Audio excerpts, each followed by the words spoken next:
Welcome back to Alex Reid's Strangest Files. You're about to experience part 2 of our immersive podcast on the mystery of the Mary Celeste. If you haven't listened to part 1 yet, be sure to check the link in the description. Thank you for your support.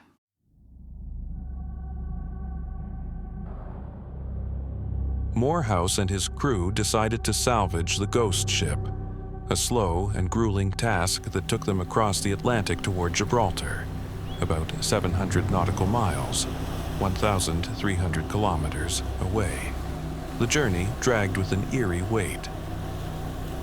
Sailing the Mary Celeste was no easy feat. With a reduced crew split between the Dei Gratia and the Mary Celeste, progress was sluggish. The abandoned brigantine resisted them at every turn. Her rigging creaked mournfully. Her helm felt stiff. The men spoke in hushed voices, unsettled by the ghostly emptiness of the ship they now inhabited. At night, shadows seemed to stretch unnaturally across the decks, and the sound of the wind through the masts carried an almost human wail. As Gibraltar neared, the weight of their discovery pressed heavier upon them. They had brought the Mary Celeste back from the void, but questions loomed like storm clouds over the coming salvage hearings. What had happened to Captain Briggs and his family? Why had a ship in perfect condition been abandoned? And most unsettling of all, had the Dei Gratia crew truly been alone aboard the Mary Celeste on that long, haunted journey across the Atlantic? The two ships finally reached Gibraltar on December 12, 1872. No sooner had the Mary Celeste been secured in port than British authorities launched an official salvage hearing on December 13th.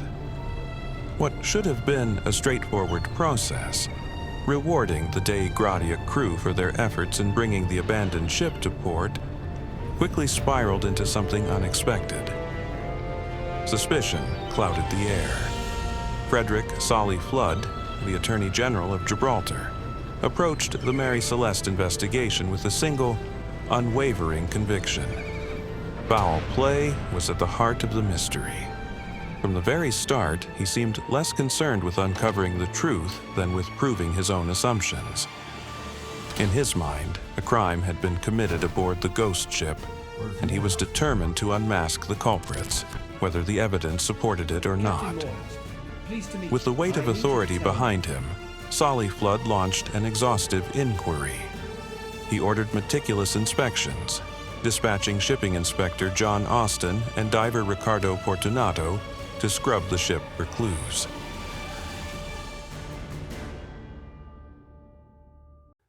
John Austin combed through the vessel, while diver Ricardo Fortunato scoured the hull below.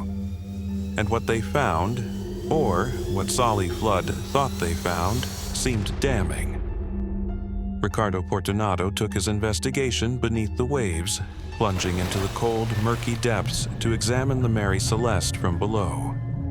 If the crew had abandoned ship in a desperate escape, surely the hull would bear the scars of disaster. Splintered wood from a hidden reef, the jagged imprint of a collision, or some other sign of structural failure. But as he circled the brigantine, his lantern casting eerie flickers across her submerged form, he found nothing. No gaping wounds, no evidence of grounding, not even the faintest sign of external damage. The Mary Celeste was intact, as seaworthy as the day she had left New York. And yet, she was empty. The silence of the deep only magnified the growing unease. If the sea had not forced them out, then what had? Seeking answers, Austin's keen eyes scanned the deck, searching for clues. The silence was oppressive as he made his first chilling discovery.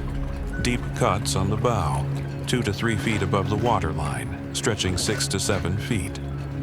These gashes, he believed, were not the work of the sea, but of a sharp instrument. Deliberate, intentional. But by whom and why? Then something even more sinister. Traces of what appeared to be blood. A stained sword in the captain's quarters. discoloration on the ship's rail. A grim possibility loomed. Had violence unfolded aboard the Mary Celeste?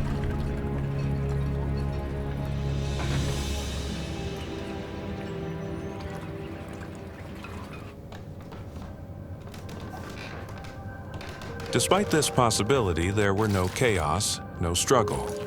The ship's personal belongings remained untouched. However, key items were missing.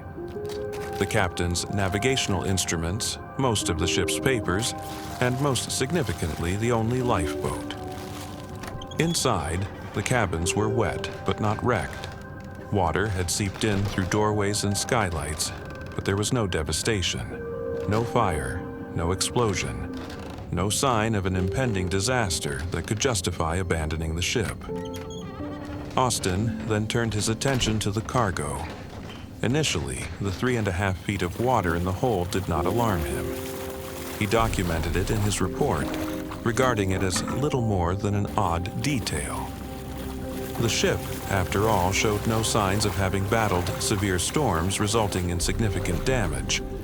To him, the water was a peculiarity, one that warranted mention but not immediate concern. His inspection of the cargo in the hold aligned with the Dei Gradia's initial report: 1,701 barrels, securely stowed and in good condition. Yet, a curious anomaly emerged.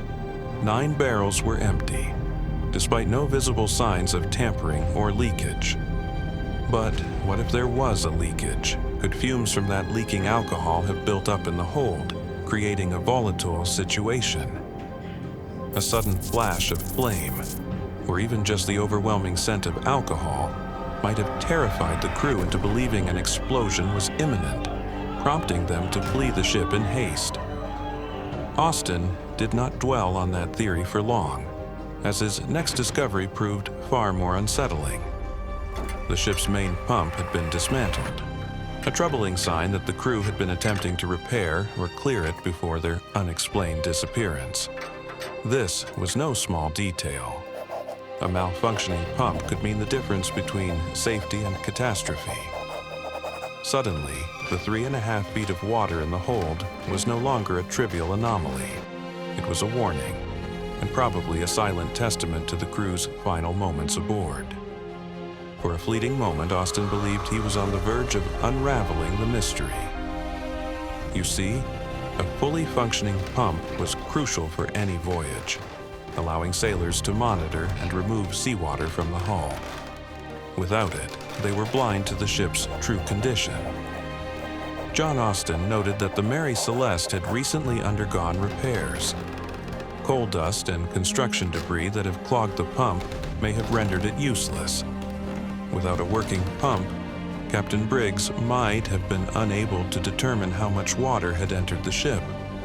And what he couldn't see, he could only assume.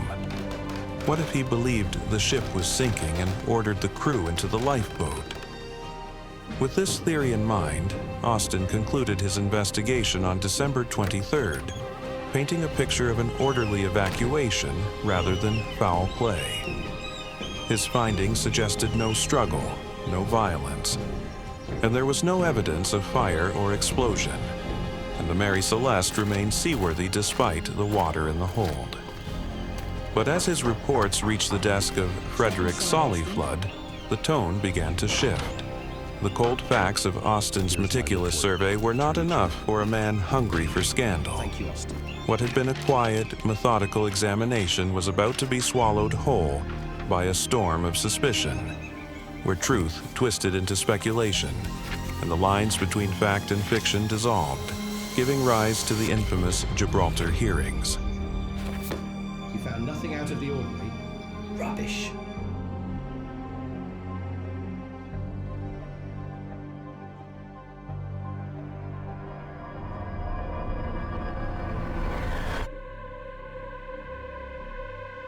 Let's piece together the puzzle. The Mary Celeste set sail from New York on November 7, 1872. For 2 grueling weeks, she battled relentless storms, pressing forward through the Atlantic. Then, at 8 a.m. on November 25th, Captain Benjamin Briggs recorded his final log entry. His position: 37 degrees 1 minute north, 25 degrees 1 minute west, just 6 nautical miles, or 11 kilometers, off Santa Maria Island in the Azores. At that moment, the ship had covered nearly 3,000 nautical miles, 5,500 kilometers, more than halfway to Genoa, her intended destination. Everything seemed in order. The storms had passed. The Mary Celeste was still on course. But then, silence. 10 days later, on December 4th, the British brig Dei Grazia stumbled upon the vessel adrift, eerily abandoned. Her new position: 38 degrees, 20 minutes north, 17 degrees, 15 minutes west, nearly 377 nautical miles, 700 kilometers, from where Briggs had last recorded her location. She had drifted, but not randomly. The absence of any recorded stop in the Azores ruled out the possibility that the crew had gone ashore and failed to return. Instead, it appeared that after noting their position near Santa Maria, the Mary Celeste had continued sailing, without issue, without distress, without any indication of the disaster about to unfold. Now, consider this. It took the Mary Celeste 18 days to cover 5,000 kilometers, fighting through brutal weather that slowed her down. But after passing Santa Maria in 9 days, she had traveled a mere 700 kilometers, despite no recorded storms to hinder her progress. The numbers don't lie.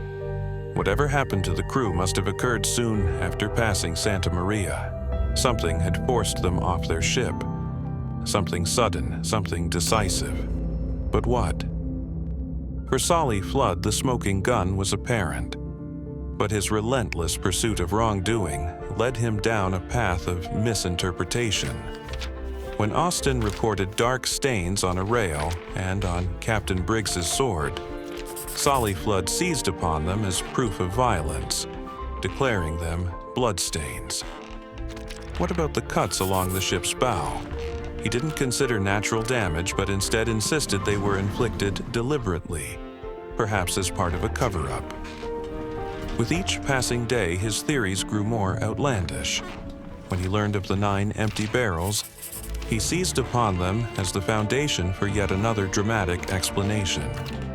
Perhaps, he speculated, the crew of the Mary Celeste had been overcome by the intoxicating fumes of industrial alcohol, spiraling into a frenzied, drunken mutiny that led to their ultimate demise.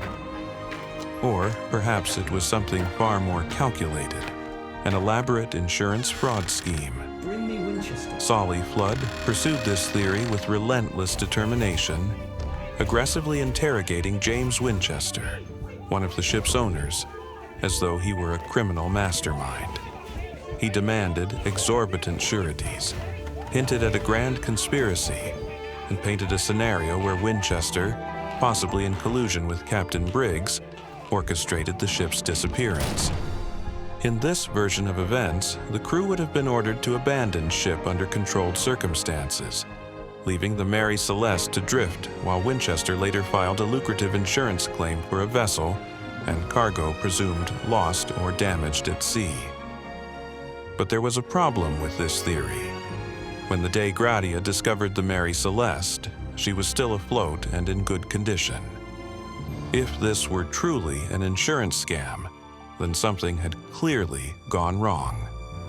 Did the crew attempt to scuttle the ship but fail?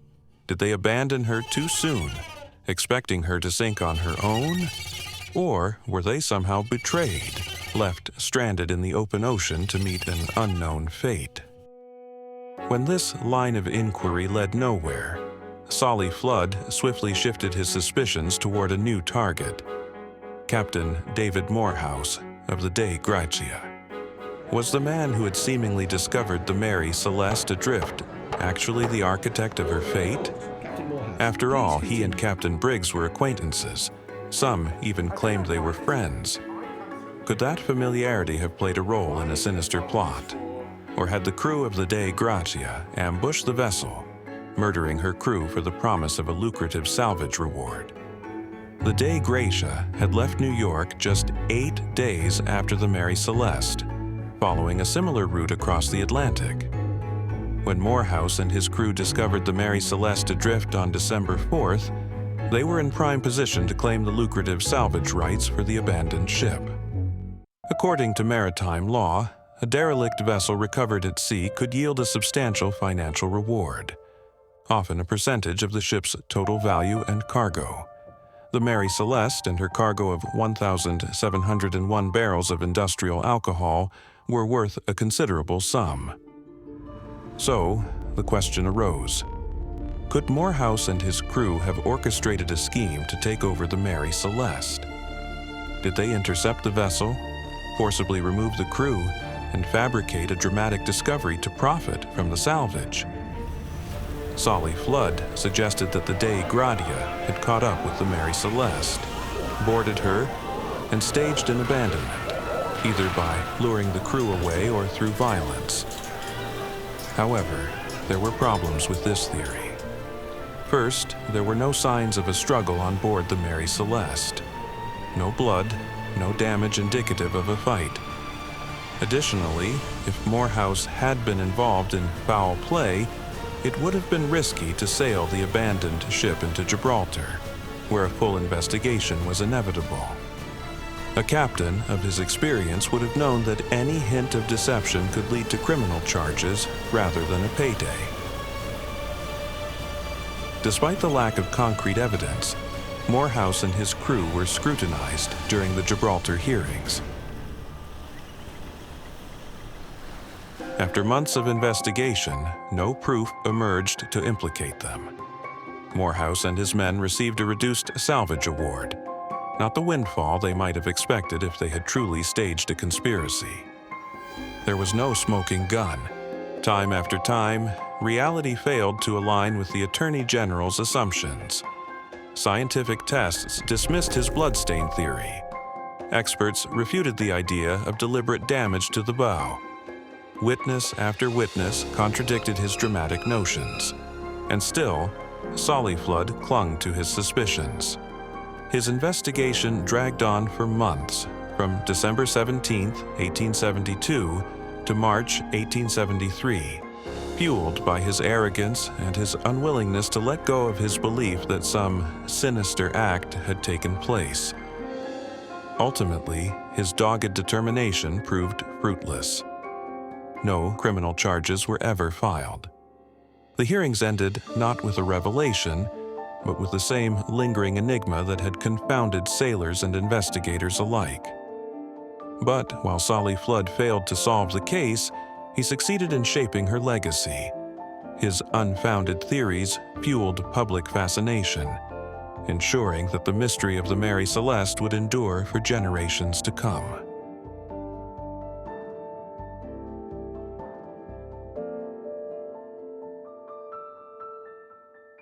Blinded by his relentless pursuit of a lurid tale filled with murder and betrayal, Solly Flood failed to notice a vital clue hidden in plain sight: the disassembled pump. This unremarkable yet telling piece of evidence could have unraveled the mystery in an entirely different way, had he only given it the attention it deserved. But Solly Flood was a man of law, not the sea. He lacked the instincts to recognize the pump's significance, his mind too preoccupied with sinister visions of mutiny and bloodshed. Practical explanations, however plausible, had no place in his narrative. But to many, the enigma of the ghost ship was simply the result of a tragic miscalculation.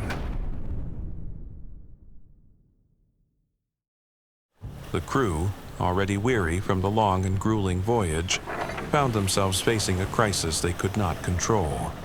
The pump, their lifeline against the sea, was failing. Coal dust from a previous voyage had choked its mechanism, leaving it useless just when they needed it most. Water seeped into the hold, sloshing ominously beneath their feet. Desperation took hold. They scrambled to disassemble the pump. their hands working feverishly against time, trying to clear the blockage before the rising water swallowed them whole. But the damage was done. The pump was beyond immediate repair, and every passing moment deepened their dread. Captain Benjamin Briggs, a seasoned mariner, tried to remain calm, but the sight of his wife and 2-year-old daughter added another weight to his already burdened mind. Unlike his sailors, hardened men who had spent years fighting the whims of the sea, his family was fragile, defenseless against the fury of the Atlantic. The ship wasn't sinking yet, but to Briggs, the warning signs were undeniable. The water in the hold, the broken pump, the uncertainty of how much worse it could get, it all painted a grim picture. If they waited too long, they might all be dragged under. But there was hope. Santa Maria Island was close, just a few kilometers away, a possible refuge if they could reach it in time. Perhaps Briggs believed they could wait out the danger and return once the worst had passed. The order was given: abandon ship. With no time to waste, the crew rushed to the only lifeboat, hastily lowering it into the restless sea. It wasn't built for all of them. Overcrowded, unstable, yet their only hope, they clambered in. Briggs, his wife, their young child, and the 7 men who had entrusted their lives to him. The vast, merciless ocean stretched in every direction, offering no guarantee of rescue. And then, the sea decided their fate. Perhaps it was a rogue wave, a sudden squall, or just the cruel hand of chance, but whatever it was, the lifeboat and all aboard were lost before reaching Santa Maria. The Mary Celeste, abandoned yet still seaworthy, drifted on without them, carrying only silence and mystery across the endless waves. It is a theory that makes sense. A seasoned captain like Briggs wouldn't abandon his ship without reason. But if he had been deceived, if a faulty pump had whispered a lie of impending doom, it could have been the grave misjudgment that sealed their fate.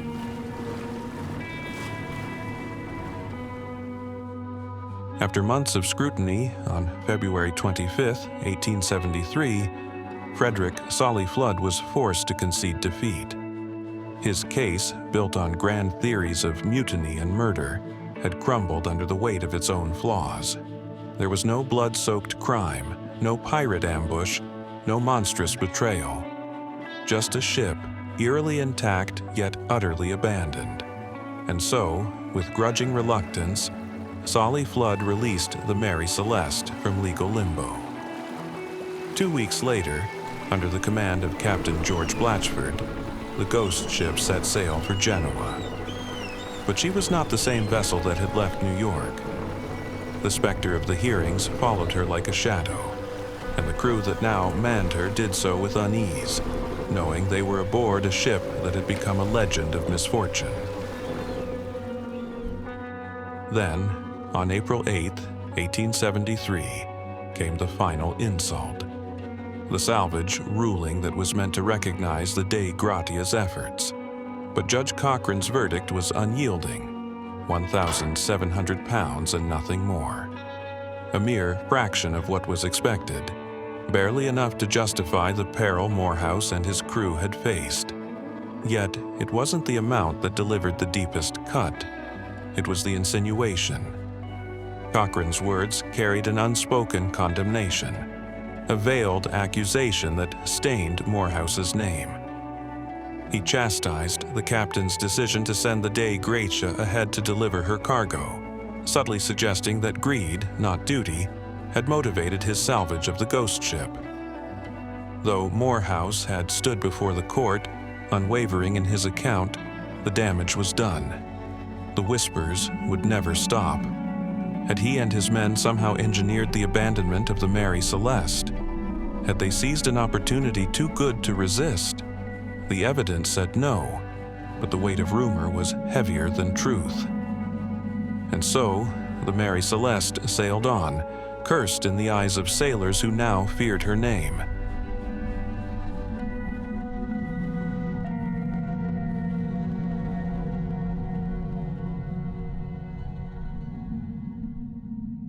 Every new owner who took her helm found nothing but misfortune. Failed ventures, unlucky voyages, a slow, inevitable decline. Until, at last, in 1885, her final captain made one last desperate gamble. This time, there was no mystery, no vanished crew, only greed and folly. The Mary Celeste met her final fate not in a storm, nor at the hands of mutineers, but through betrayal. Deliberately run aground off the coast of Haiti by her last captain, Gilman C. Parker, in a clumsy insurance fraud scheme. There was no dramatic disappearance, only the slow decay of a once proud ship, her timbers splintering under the relentless sun, her name sinking into infamy. Though Parker escaped conviction for his attempted insurance fraud, he could not escape the weight of his disgrace. Shunned, ruined, and stripped of all honor, he faded into obscurity, dying in poverty shortly after dooming forever the cursed ship. And so, in a final cruel twist, the Mary Celeste dragged down one last captain before vanishing into legend. Her curse complete. If you've stuck with me this far, you've probably noticed that I lean toward the disassembled pump theory. It makes sense, right? The rising panic, the desperate decision, the tragic miscalculation. But here's the real question. If this theory is true, does it mean the ghost ship mystery is finally solved? That's for you to decide. But what if we've been searching in the wrong place, asking the wrong questions, chasing shadows while the real horror lay hidden in plain sight?